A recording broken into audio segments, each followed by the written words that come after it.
Toshkent davlat texnika universitetida O'zbekiston va Xitoy Xalq Respublikasi o'rtasida ilmiy hamkorlikni yanada rivojlantirishga qaratilgan xalqaro yozgi maktab faoliyat boshladi.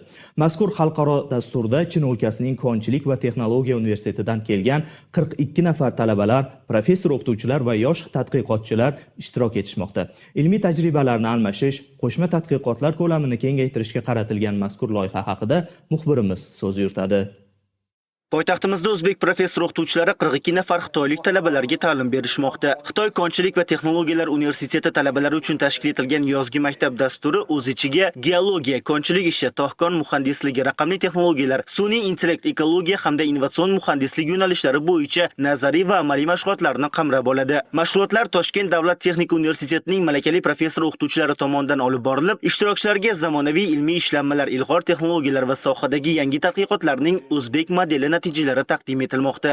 Bugun mexanika muhandisligi fakulteti professor o'qituvchilarimiz ushbu mehmonlarga o'zlari qiziqtirgan fan mavzular bo'yicha prezentatsiya va seminarni o'tib borishdi. Maqsad O'zbekistonda ta'lim sohasida bo'layotgan islohotlar natijalari, O'zbekistonda texnika muhandislik sohasida bo'layotgan o'zgarishlar ko'rsatish reja qilingan. Hozirgi kunda talabalar juda ham xursand, darslar juda qiziq olib borilyapti, chunki biz har kuni har xil darslar qo'yganmiz. Energetika sohasida, konchilik sohasida, avtomatika sohasida bu yanada qiziqroq qilmoqda.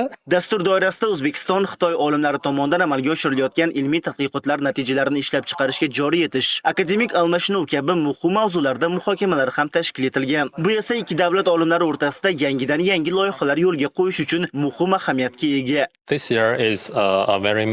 Bizni universitetimizda 10 yildan buyon xalqaro amaliyot dasturlari mavjud va bugun biz aynan shu dastur bilan O'zbekistonga keldik. Sababi so'nggi yillarda mamlakatingizda sifatli ta'lim va malakali kadrlarga alohida urg'u berilmoqda. Ta'lim jarayonlari xalqaro standartlar bilan uyg'un. Buni biz talabalarimiz uchun tuzilgan darslar jadvaldan ham bilishimiz mumkin. Seminarlar va ma'ruzalar bilan bir qatorda sanoat korxonalariga, ochiq konlarga, laboratoriyalarga tashrif buyuryapmiz. Ta'lim va ishlab chiqarish jarayoni yaxshi yo'lga qo'yilgan deb ayta olaman. Men Xitoy Konchilik va texnologiya universitetida tahsil olaman. Asosiy mutaxassisligim konchilik va bugun metal qazib olish jarayonlari haqidagi ma'ruzada ishtirok etdik. Asosiysi kitoblardagi nazariya amaliyotda qanday ishlayotganiga ham real misollar bilan tanishtirishlar berildi. Shuning uchun bugungi ma'ruzalar bizga juda manfaatli bo'ldi. Men bugun amaliy darsdan ko'p narsani o'rgandim. Mamlakatimizga qaytib kursdoshlarimizga ham bu dastur haqidagi taassurotlarimizni albatta bo'lishamiz.